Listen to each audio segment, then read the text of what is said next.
Well, ladies, we have now heard about how to live well in our body, our soul, and our spirit.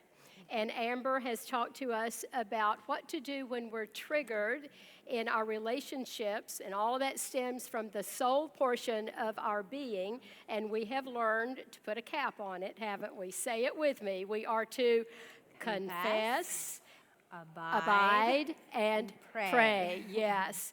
And so now we're going to learn what to do when we're triggered by food.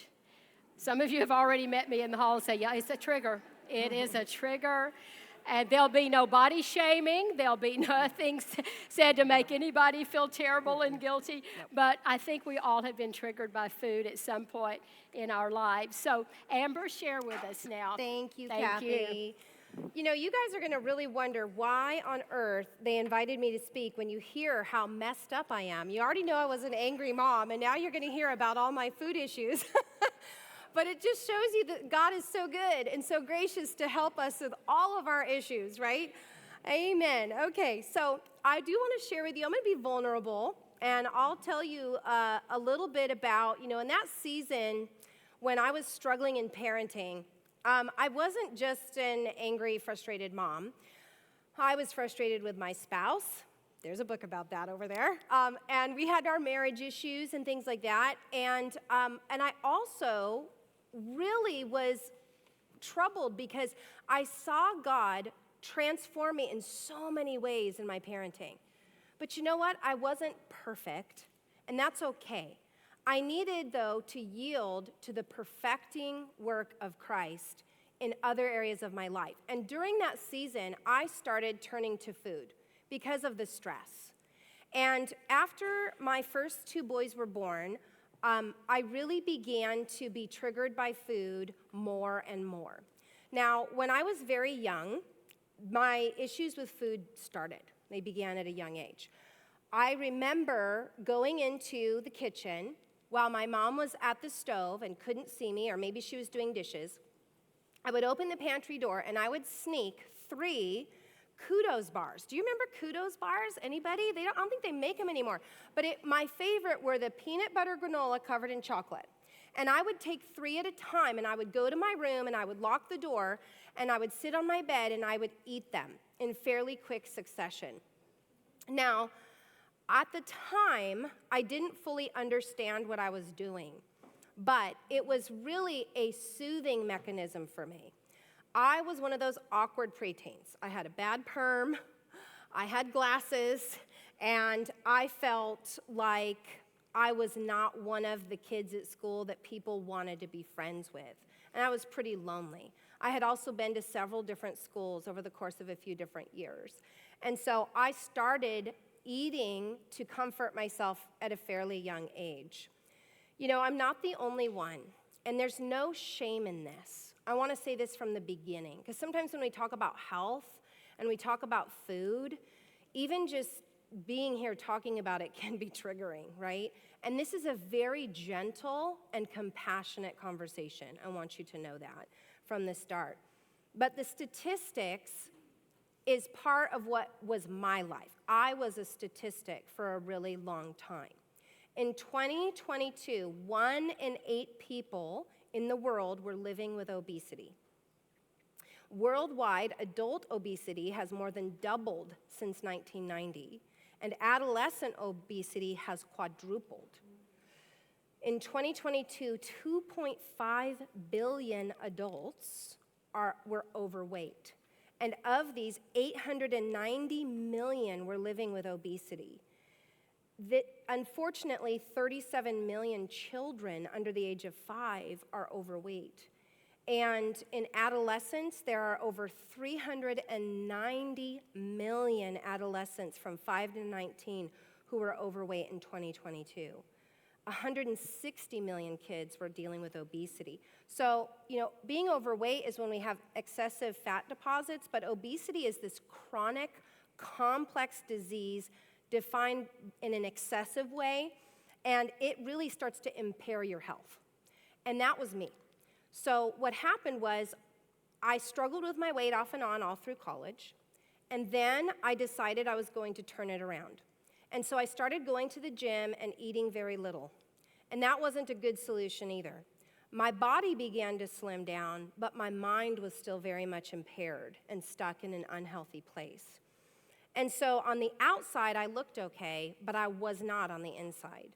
And then I just kept kind of trucking along. I got married, I had 2 children, I stayed fairly fit through my first 2 children, and then things got really complicated. All those anger issues came up, and I felt God transforming me in that season, but again, I wasn't perfect. God still had a lot of refining work in me to do.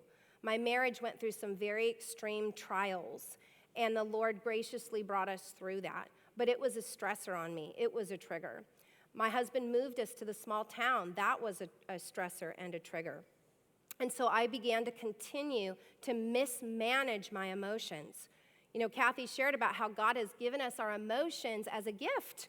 They are a blessing to feel what we feel. But instead of them being a gift to me and me managing them well, I was going to an escape. I wasn't allowing myself to feel the pain in a healthy way and turn to God. I was turning to food.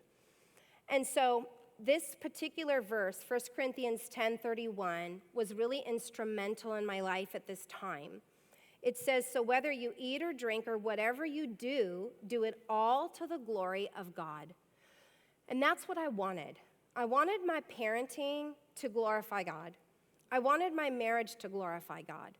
I even wanted my calling and my purpose in life to glorify God, whatever that bigger dream was. But God was making it really simple for me. He said, Amber, it's as simple as whatever you eat or drink. That is what glorifies me. You don't have to do anything really big and grand or special to glorify me, whether you eat or drink. And I had to ask myself, am I really glorifying God in the way that I'm eating and I'm drinking? And I had to confess, again, there's that word, that I really wasn't. It was this constant struggle for me of cravings and denial. My body was going up and down on the scale, but it wasn't just about my weight or the way I looked. I was tired all the time. I did not have good emotional balance because my blood sugar would spike and drop because I was hooked on sugar. At night, when my kids would go to bed, that was my release. I would go straight to the ice cream carton, and I would enjoy a nice big bowl of ice cream every night. That was my comfort. And so in that season, I began to gain weight more and more until I was obese. I started having an autoimmune disease that began to plague me for about 7 years. I was starting to lose my hearing. My cholesterol was up. And in that time period, I happened to have a happy surprise baby after a miscarriage of twins that had put me also in a season of grief and more eating. And so after my sweet rainbow baby, Quade, was born, he turned 2 years old, and I looked at him and all the boys asking me to go and play with them on the trampoline, or all these things that God was asking me to do maybe that would require me to be fit, and I couldn't do it. And so I looked at my child, my 2-year-old sweet Quade, and I said, this is my turning point. I am not living the way that I want to live when it comes to my food issues. And so at that time, I really clung to this verse, 2 Corinthians 12:9. It says, but he said to me, my grace is sufficient for you. My power is made perfect in weakness.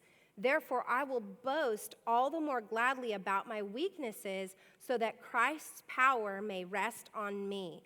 And I'll tell you what, I was feeling very weak at that time. And so to know that God could help me be my strength, because I was trying really hard to get healthy, and I was not having success. I would be successful for a little while, and then I would eat again. And I would allow the grief to turn me towards sugar. And so what I recognized also is that I wanted to be on the cruise ship, not the nursing home, right? I was tired of the trajectory of my life at that time was going to lead me to a place of more disease and dysfunction, and I didn't want that anymore. So I want to show you this quick picture of me. This is me 6 years ago there on the right. That picture, I was 100 pounds overweight, and I was trying to squeeze into the little train at the mall with my little guy at Christmas time. And I'm smiling there, but I was crushed on the inside because they had to wait for me to try to fit my body in because I couldn't fit in comfortably, and I was so uncomfortable, and my kids were cramped, and it was just miserable. I just kept thinking, what am I doing to myself here? This is not right. And so I, at that time, decided that I was going to make that my turning point. That day right there, that was my aha moment. And as you can see, I did go on to lose 95 pounds, and to keep it off, I'm going into my 7th year now in that healthy place. You can take that down. Thank you. It's all the Lord. I'll tell you what, it is all the Lord for sure.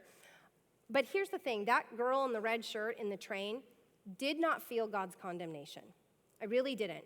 I did feel his loving conviction toward me that I was missing out on that life to the full. So what I did was I decided that I had to get in line with God's plan for my life. I was not fulfilling God's plan for my life. I was actually fulfilling the enemy's plan for my life without even really knowing it. And I love that Pastor Nathan shared John 10:10 because that's one of the core verses for my life. It says, the thief comes only to steal, kill, and destroy. The thief, that's our enemy. Did you know that Satan has a plan for your life? His plan is to steal and to kill and to destroy you. And he was using my ice cream at night to do that. And I was allowing it. I had to own that.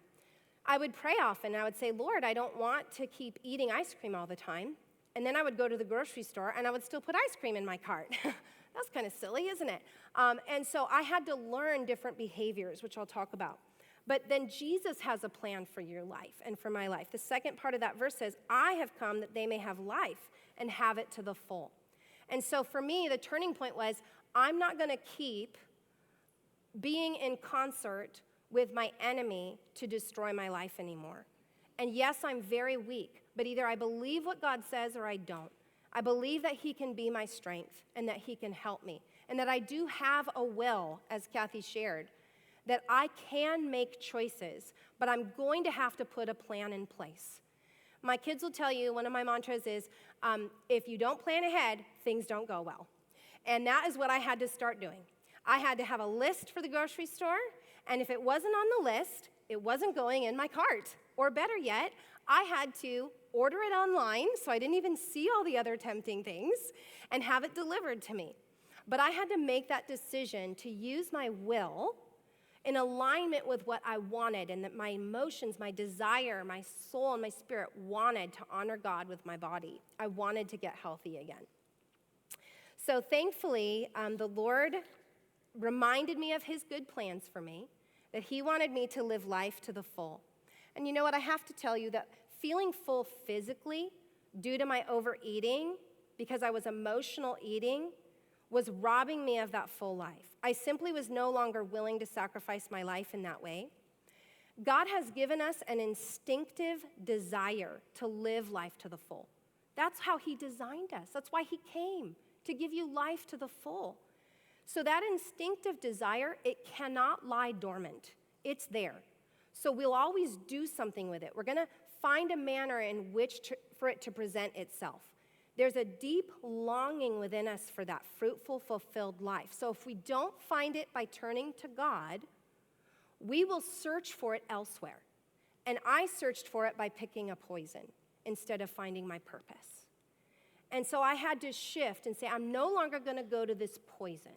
Whatever the poison that you pick may be, whether it's shopping or alcoholism or drugs or ice cream in my case. We will often pick a poison or find our purpose. Again, there's no judgment in that at all. God is very compassionate toward me. I was obese and living with disease for years, probably a good decade, before the Lord met me where I was at. But I did make a decision.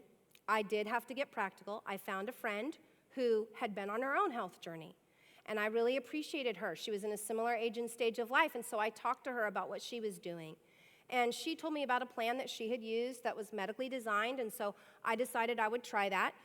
And it ended up being a big answer to prayer for me. Whatever you do to get healthy is fine, but that's what worked for me. And so I decided to go on this plan. It had a lot of good structure in it, which I needed. It was very simple, which I needed. And it was very effective, which I needed.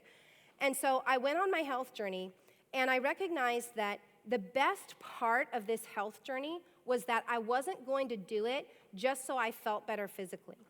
I wanted the Lord to be who I turned to, because our health journey is actually part of what can be a beautiful piece of our spiritual journey and maturing as well. So as I went on to be on this plan, I released 95 pounds. I didn't lose it because I don't want to find it again. It's released. It's gone. It's not coming back. My autoimmune disease began to resolve within the first few months as a result of getting healthy. I no longer struggle with that autoimmune disease, praise God. He allowed my nutrition to heal my body.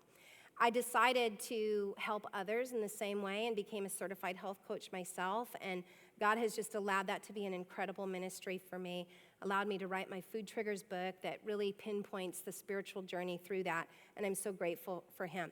But here's what I had to discover. Somewhere in between knowing what is right and doing what is right is the challenge to think what is right. Every temptation tells us a lie. And I had to decide that it's not a sin to be tempted, but I had to decide that I was going to resist that temptation and put in place that better plan. And that's what I did. And God honored that decision. It was not a straight line. It was jagged sometimes. It's still a journey. It's still a process for me, even now. I'm still triggered by things occasionally, but God has helped me to face those triggers in a healthy way. 2 Corinthians 10, verse 5 says, "We demolish arguments and every pretension that sets itself up against the knowledge of God, and we take captive every thought to make it obedient to Christ." On a daily basis, I had to start taking my thoughts captive. And when I started meditating on these words, because I would say, God, my thoughts run wild about food. When I'm going to go somewhere, I'm wondering what the food's going to be. If I'm going to go out to eat, I want to know what the dessert list is going to be. I was thinking about that so much that I had to say, God, I want freedom from that. And so I would take those thoughts captive. Every time the dessert came up, I would remind myself, Amber, you've had cheesecake 1,000,000 times before. You know what it tastes like. Make a healthy choice. And then that's what I would do. Colossians 3, 1 through 2 says, it reminds us how spiritually empowering our hearts and minds are. It says, since then you have been raised with Christ. That's resurrection power, by the way. Set your hearts on things above, where Christ is, seated at the right hand of God. Set your minds on things above, not on earthly things. I had to recognize that I was thinking way too much about earthly things. Maybe it's shopping.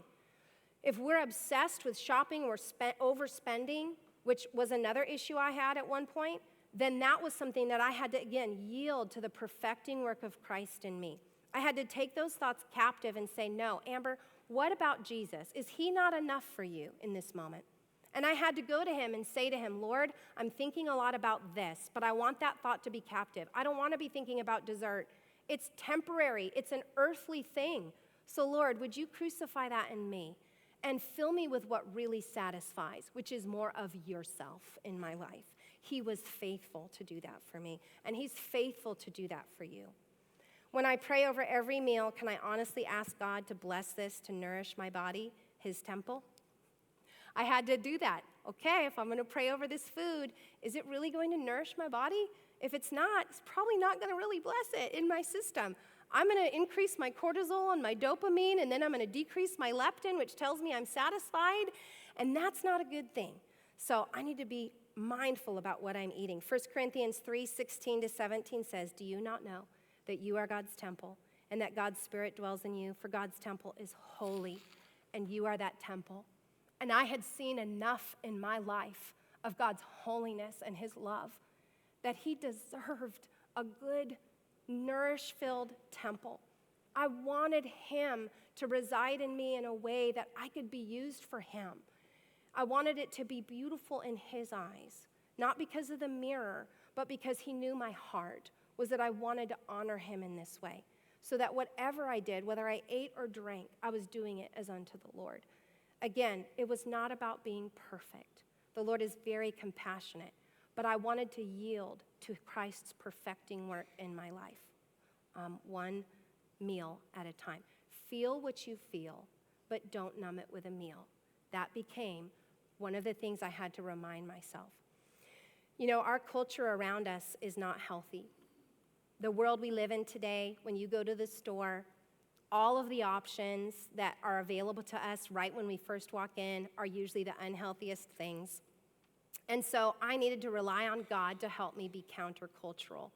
And I believe that our health journey, as we lean on the Lord and are satisfied more in Him, as we cling to Him when we're tempted and we draw closer and closer to Him, it's a beautiful awakening in our spiritual life when we're that connected to the Lord in such constant and continual ways. But when we go into the stores, we're going to see that our culture is not healthy. It is not promoting wellness in our lives. It wants us to stay up late at night, binging TV instead of getting 7 or 8 or more hours of sleep at night. It wants us to drink soda from the fountain instead of life-giving water, 64 ounces a day, every day. And so we will have to become countercultural and intentional in the way that we live in our healthy lifestyle. And I'll just wrap up with this. There were 3 truths that had to transform my mind in exchanging these unhealthy patterns for God-honoring habits. The first one, our emotions are designed to serve us, not enslave us. 1 Thessalonians 5:21 says, test everything, hold fast to what is good. Our emotions are designed to serve us, not enslave us. I had to test my emotions, and then I had to make sure that I was holding fast to what was good. If my emotion comes up and I'm lonely and I'm bored and I go to the refrigerator, I have to at that moment say, Amber, do you not know that the Lord is always with you, that He will never leave you or forsake you? He's not in the Ritz cracker box. So close it up and go spend some time with Him. Or maybe if you're lonely, this is a good moment for you to message somebody that you know that just moved to a new town and encourage them. You will be refreshed when you refresh others.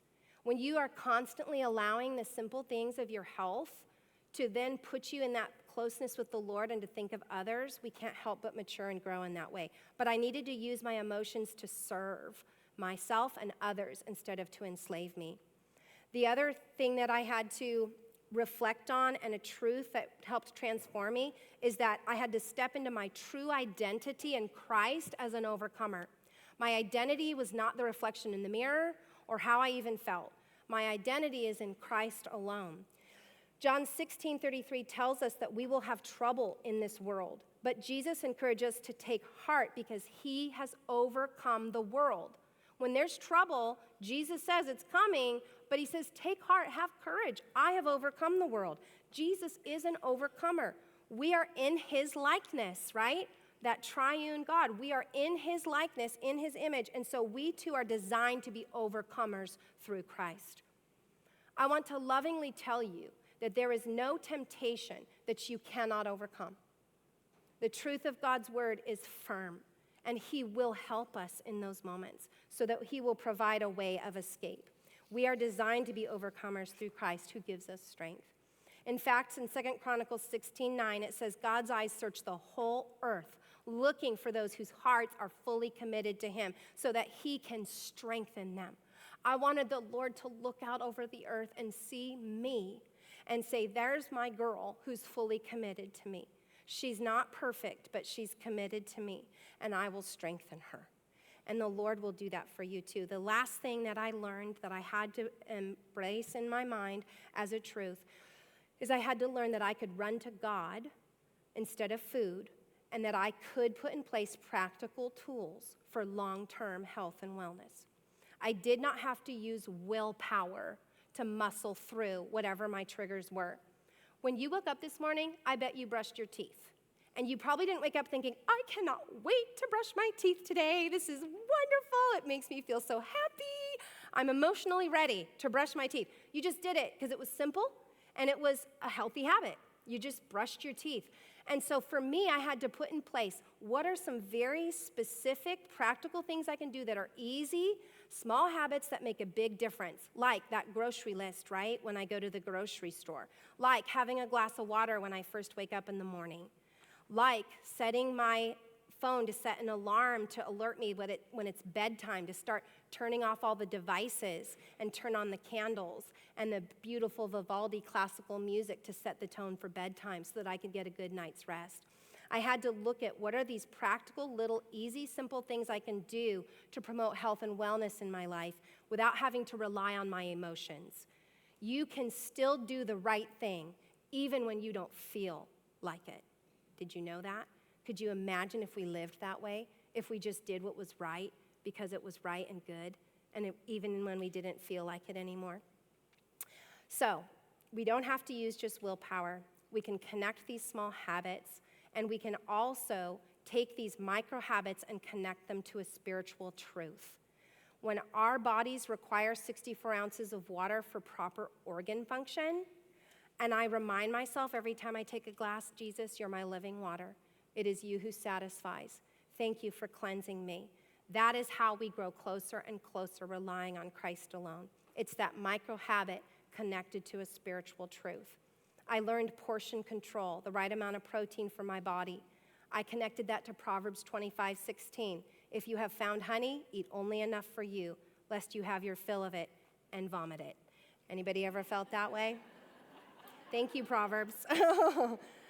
Just enough, just enough. So, getting healthy physically can be a beautiful journey when we allow it to also become spiritually healthy. There is nothing worse than a malnourished soul. My malnourished body was obese and overweight, but I was very malnourished. It wasn't because I was under-eating, but it's because I was turning to things for comfort and solace other than Christ. And that is just my personal story. So I want you to know in Hebrews 4:15-16 in closing that we do not have a high priest who is unable to empathize with our weakness, but we have one who has been tempted in every way, just as we are, yet he did not sin. Let us then approach God's throne of grace with confidence so that we may receive mercy and find grace to help us in our time of need. There is so much grace for you wherever you are at. Please do not come away from this talk today feeling any kind of guilt or shame. Just allow God's loving kindness to draw you towards a place where you can live life to the full.